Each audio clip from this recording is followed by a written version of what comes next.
इसका भाषा मराठी में लिखा जाता है। इस प्रकार हम आगे बढ़ते हैं। अगला क्वेश्चन मेरे पास है, बंगला लिपि किस प्राचीन नागरिक लिपि की है? तो इसका क्या आंसर होगा? इसका आंसर राइट आंसर होगा बी, यानी बहन उस समय की था। देवनागरिक थी ना, नागरिक भाषा की बहन थी प्राचीन समय बंगला लिपि, इसलिए अभी बहन उसको कहा जाता है। अगला क्वेश्चन चलते हैं। केरल के शासकों के द्वारा सिक्के पर, केरल के द्वारा जो सिक्के पर ये सिक्कों पर वीर केरस्य शब्द किस लिपि में लिखी गई थी? किस शब्द में यानी किस लिपि में लिखी गई थी? उस समय की इसका राइट आंसर है नागरिक लिपि में लिखी गई थी। इस प्रकार हम आगे चलते हैं। आई होप आप लोगों को ये दुआ करते हैं कि आप लोगों को यह समझ में आता ही होगा। अगला क्वेश्चन चलते हैं। पहले पहर किन राजाओं ने लेखों के लिपि को कुछ ही नंदी नागरिक नाम दिया गया था? नंदी नाम दिया गया था। तो इसका ऑप्शन 4 है, जिसमें से देवगिरी के राजाओं का, उसके बाद राजपूत के राजाओं का, तीसरा है जो विजयनगर के राजाओं का और चोर राजाओं का। तो उस समय चोर राजाओं के प्रसिद्ध नहीं थे, विजयनगर के राजाओं का जो ये ऑप्शन बी में है, इसका राइट आंसर वही होगा। इस प्रकार हम आगे बढ़ते हैं। अब क्वेश्चन टकसाल का संबंध है। टकसाल, ये टकसाल का संबंध है। टकसाल से संबंध ये सिक्कों से, उस समय भी अभी भी सिक्के से संबंध रहता है। ये इंपॉर्टेंट क्वेश्चन है, वेरी VIP है ये क्वेश्चन। VIP आप लोग नोट करना, टकसाल। चलिए आगे चलते हैं।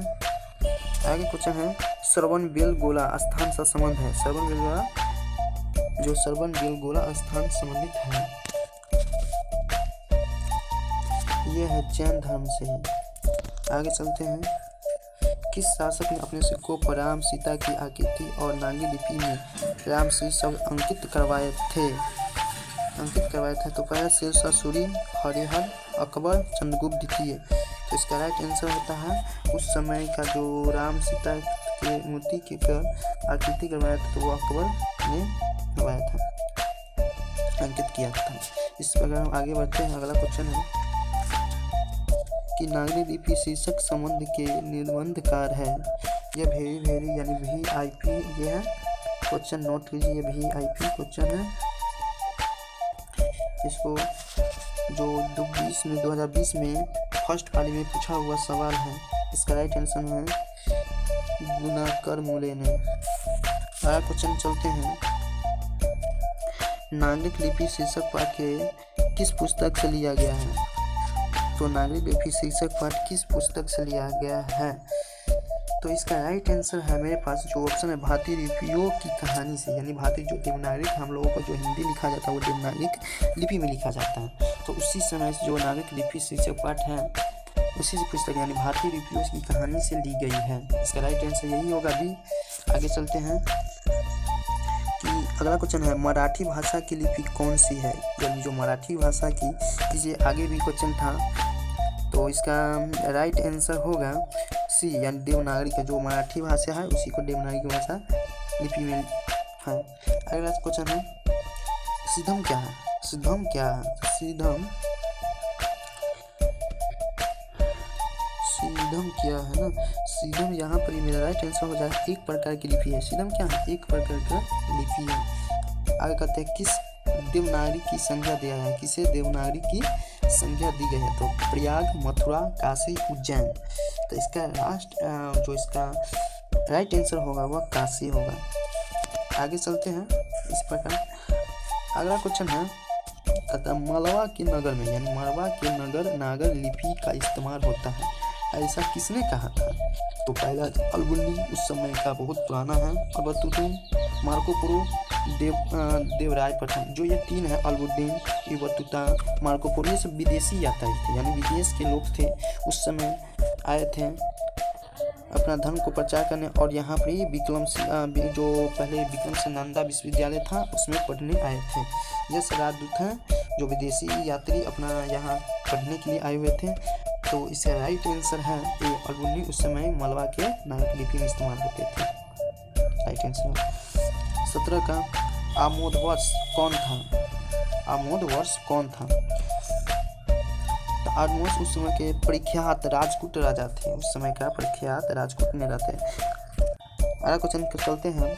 मिहिर भोज की ग्वालियर मिहिर भोज की ग्वालियर प्रशिस्त किस भाषा में है? तो इसका राइट आंसर है मेरा हो जाएगा सी, संस्कृत भाषा में लिखा जाता था। आगे चलते हैं। बेतवा कहाँ है? बेतवा कहाँ है? तो इसका राइट आंसर होगा ए, यानी इंदौर के पास है, जो मध्य प्रदेश के इंदौर शहर के पास है, ये है। अगला क्वेश्चन चलते हैं इस प्रकार। ईसा की 14वीं-15वीं सदी में विजयनगर के शासकों ने अपने लेखों की लिपि को कहा है किस भाषा में? क्या कहा है? कौन लिपि कहा गया था? इसमें क्या उस समय से था? तो ईसा की 14वीं-15वीं सदी जो विजयनगर के साथ था वो नंदी नागरी में लिखी गई थी। अगला क्वेश्चन जाते हैं। हिंदी लिखी जाती है किस भाषा में? यही देखिए इंपॉर्टेंट क्वेश्चन 19 में भी पूछा हुआ, 20 में पूछा हुआ, 22 में पूछा हुआ, इसीलिए VIP क्वेश्चन है मेरे अनुसार। आप लोगों के अनुसार ये VIP क्वेश्चन मतलब 3 साल पूछा हुआ, 19, 20, 22 में लगातार पूछ रहे हैं, इसलिए वेरी इंपॉर्टेंट है। यह हिंदी लिखी जाती है, देवनागरी लिपि में लिखी जाती है। इस प्रकार हम आगे चलते हैं। विजयनगर राजाओं के लेखों की लिपि को क्या नाम दिया गया है? अर्थात विजयनगर के शासकों के लेख किस लिपि में हैं? 2022 में पूछा हुआ क्वेश्चन है। इसको नंदी नागरी लिपि में लिखी जाती है, जो देवनागरी की प्राचीनतम लिपि है, इसी का आंसर। चलिए आगे बढ़ते हैं। आगे क्वेश्चन। नागरी लिपि कब एक सार्वदेशिक लिपि थी? तो इसका राइट आंसर 15वीं सदी में नहीं होगा, ईसा पूर्व काल में, यानी 8वीं और 11वीं सदी में की गई थी। अगला क्वेश्चन है। भारत में दक्षिण भारत की नागरी लिपि को क्या कहा जाता था? तो पहले नंदी लिपि को क्या कहा जाता था? तो पहले सिद्धम कहा जाता था। इस प्रकार हम आगे बढ़ते हैं। अगला क्वेश्चन है। गुणाकर मूले का जन्म कब हुआ था? गुणाकर मूले का जन्म कब हुआ था? तो इसका नाम जो फर्स्ट आंसर है यानी ए, इसका 1935 में हुआ था। अगला क्वेश्चन है। गुणाकर मूले का जन्म कहाँ हुआ था? का जन्म कहाँ हुआ था? तो केरल में नहीं, तमिलनाडु नहीं, महाराष्ट्र नहीं, उत्तर प्रदेश। इसका राइट आंसर महाराष्ट्र में हुआ था। अगला क्वेश्चन करते हैं। पलमास शासक भोज कहाँ के रहने वाले थे? तो यह धारा नगरी के रहने वाले थे। गुप्तों की राजधानी को क्या कहा जाता था? तो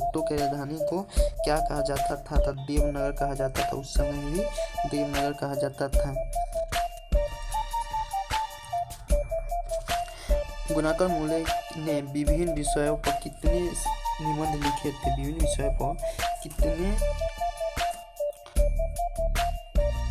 कितने संबंध लिखे थे? तो यहाँ पर जो 2500 से अधिक लिपि अपने निबंध लिखे थे। अगला क्वेश्चन है। भारतीय लिपियों की कहानी किनकी प्रसिद्ध रचना है? भारतीय लिपियों की कहानी किनकी प्रसिद्ध कहानियाँ हमारे प्रसिद्ध रचना है? तो इसका गुणाकर मूले हैं, जो इन्हीं के विषय पर चर्चा किए गए हैं। इस प्रकार आज का अंतिम क्वेश्चन आज हम आपके सामने लाए हैं। ये 2 अंतिम क्वेश्चन हैं आपके सामने। कहता इस्लामिक शासक का आरंभ कब से हुआ? किस काल में हुआ था? तो इसका फर्स्ट आंसर 12वीं सदी में हुआ था। अगला क्वेश्चन होता है। गुणाकर मूले की मृत्यु कब हुआ था? ये भी VIP है, यानी वेरी इंपॉर्टेंट क्वेश्चन है। तो इसका राइट आंसर होगा 1909 में इसकी मृत्यु हो गई थी। जन्म कब हुआ था? तो 1935 में। कहाँ हुआ था? तो महाराष्ट्र में हुआ था। ये भी याद कीजिए, वेरी इंपॉर्टेंट है। आज की सेशन हम यहाँ पर ही एंड करते हैं।